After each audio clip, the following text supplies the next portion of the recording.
오늘 우리가 함께 나눌 하나님의 말씀은 시편 42편 1절에서 11절의 말씀입니다. 시편 42편 1절에서 11절의 말씀입니다. 우리 다 찾으셨으면 한 목소리로 함께 읽겠습니다.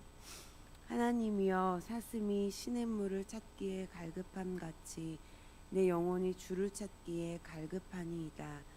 내 영혼이 하나님 곧 살아계시는 하나님을 갈망하나니 내가 어느 때에 나아가서 하나님의 얼굴을 배울까. 사람들이 종일 내게 하는 말이 내 하나님이 어디 있느뇨 하오니 내 눈물이 주야로 내 음식이 되었도다. 내가 전에 성의를 지키는 무리와 동행하여 기쁨과 감사의 소리를 내며 그들을 하나님의 집으로 인도하였더니 이제 이 일을 기억하고 내 마음이 상하는도다. 내 영혼아, 내가 어찌하여 낙심하며 어찌하여 내 속에서 불안해하는가. 너는 하나님께 소망을 두라. 그가 나타나 도우심으로 말미암아 내가 여전히 찬송하리로다. 내 하나님이여, 내 영혼이 내 속에서 낙심이 되므로 내가 요단 땅과 헤르몬 미살산에서 주를 기억하나이다. 주의 폭포 소리에 깊은 바다가 서로 부르며 주의 모든 파도와 물결이 나를 휩쓸었나이다. 낮에는 여호와께서 그의 인자하심을 베푸시고 밤에는 그의 찬송이 내게 있어 생명의 하나님께 기도하리로다. 내 반석이신 하나님께 말하기를 어찌하여 나를 잊으셨나이까. 내가 어찌하여 원수의 압제로 말미암아 슬프게 다니나이까 하리로다. 내 뼈를 찌르는 칼같이 내 대적이 나를 비방하여 늘 내게 말하기를 내 하나님이 어디 있느냐 하도다. 내 영혼아, 내가 어찌하여 낙심하며 어찌하여 내 속에서 불안해하는가. 너는 하나님께 소망을 두라. 나는 그가 나타나 도우심으로 말미암아 내 하나님을 여전히 찬송하리로다. 아멘. 우리가 신앙을 가지고 살아가면서 바라는 것 중에 하나가 바로 평안이 아닐까 싶습니다. 물론 말씀 안에서 우리의 믿음을 지키며 또 치열하게 살아가지만 동시에 하나님께 그러한 우리를 긍휼히 여겨주시기를, 그리고 어떠한 상황 가운데에서도 평안을 잃지 않기를 그렇게 기도하지요. 그러나 우리가 성도 되었다고 해서 마음의 불안과 또 두려움이 모두 사라지는 것은 아닙니다. 때때로 삶에 펼쳐지는 여러 상황 가운데에서 우리는 낙심하기도 하고 또 불안해하기도 합니다. 오히려 예수님의 제자로의 부르심은 편안하고 안정된 삶의 길에서 벗어나 불편하고 불확실한 십자가의 길로의 부르심이기 때문에 성도의 삶은 이전보다 더 불안하고 고된 삶으로 그렇게 변화되는지도 모르겠습니다. 그러나 이렇게 때때로 불안하고 낙심된 마음은 오히려 우리의 삶과 신앙을 더욱 견고히 하는 약과 같기도 합니다. 왜냐하면 이러한 마음은 우리에게 주님을 향한 갈급함을 불러일으키기 때문입니다. 오늘 우리가 읽은 이 1절과 2절의 말씀을 보면 하나님을 향한 갈급한 마음을 고백합니다. 사슴이 물을 찾듯이 그가 하나님을 찾고 있다고, 늘 우리의 생각 속에서만 존재하는 그 하나님이 아니라 이제는 우리의 삶에 실존하시고 역사하시는 그 하나님을 갈망한다고 그렇게 고백하고 있습니다. 평소에 우리는 우리의 몸에 물이 부족한지, 우리가 목마른지 잘 모르고 살아가기도 합니다. 그러나 그러한 사람이라도 뜨거운 햇볕에 오래 나가 있거나 빠르게 다름박질하면 심한 갈증을 느끼고 또 물을 찾게 됩니다. 우리의 몸은 물이 부족해서 몸에 문제가 생기지 않도록 그렇게 갈증을 느끼게 되어 있듯이 우리의 영혼도 마찬가지입니다. 평온하던 우리의 삶에 뜨거운 햇볕이 내리쬐고 광야를 내달리는 것 같은 시간을 보내다 보면 영혼이 말라 비틀어지는 것 같은 그러한 갈증을 느끼게 됩니다. 잠언에서도 이 심령의 근심은 뼈를 마르게 한다고 말씀하지요. 심한 갈증 속에서 물을 찾듯이 영혼의 갈증 속에서 성도는 본능적으로 생명수 되시는 하나님을 찾게 됩니다. 우리가 하나님을 간절히 찾을 때가 언제인지 한번 돌아보면 알 수 있습니다.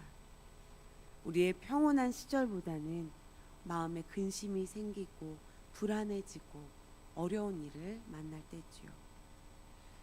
모든 생명이 갈증을 느낌으로 살아가듯이 성도는 낙심되고 불안한 마음의 그 갈증으로 인하여 하나님을 향한 갈급함을 느끼게 되고 하나님께 나아가게 됩니다. 이로 인하여 성도의 영혼의 호흡인 그 기도가 끊어지지 않게 되는 것입니다. 그 갈급함이 성도의 생명을 이어가게 한다는 것입니다.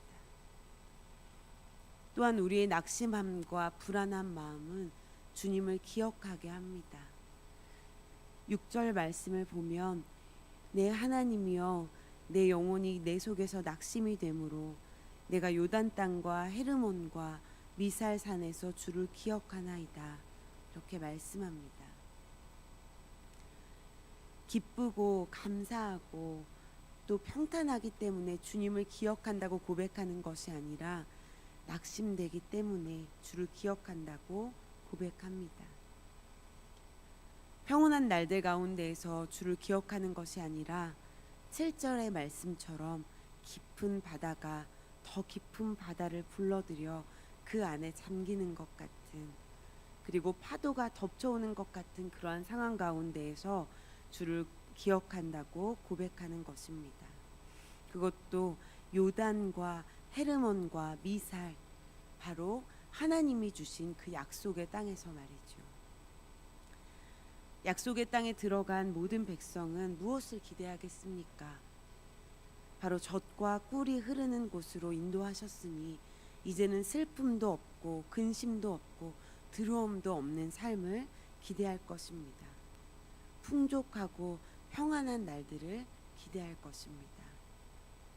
그러나 그곳에서도 낙심되는 일이 있고 또 불안하게 하는 일들이 있습니다. 심지어는 그 땅을 잃어버리고 포로로 끌려가는 일도 생깁니다. 약속의 땅이지만 그곳에서도 역시 기근과 전쟁과 고난이 존재한다는 것입니다. 그렇게 고난이 닥쳐올 때 하나님의 백성은 여전히 낙심하기도 하고 두려워하기도 하나 그때에 하나님을 기억합니다. 성도의 고난이 비극으로 끝나지 않는 이유가 바로 이것입니다. 성도의 낙심이 절망으로 끝나지 않음은 고난 중에서도 하나님을 기억하기 때문이며 그 하나님 앞에 마음을 쏟아놓기 때문이라는 것입니다. 한 가지 우리가 기억해야 할 것은 이 시편 기자는 낙심되고 두려운 상황 가운데에서 자신을 그대로 두지 않고 스스로 깨워 일으키고 있다는 것입니다. 5절과 11절에 내 영혼아 내가 어찌하여 낙심하며 어찌하여 내 속에서 불안해하는가 라고 스스로 깨우며 일으키고 있지요. 뿐만 아니라 너는 하나님께 소망을 두라고 그렇게 스스로 권면하며 일으켜 세우고 있다는 것입니다.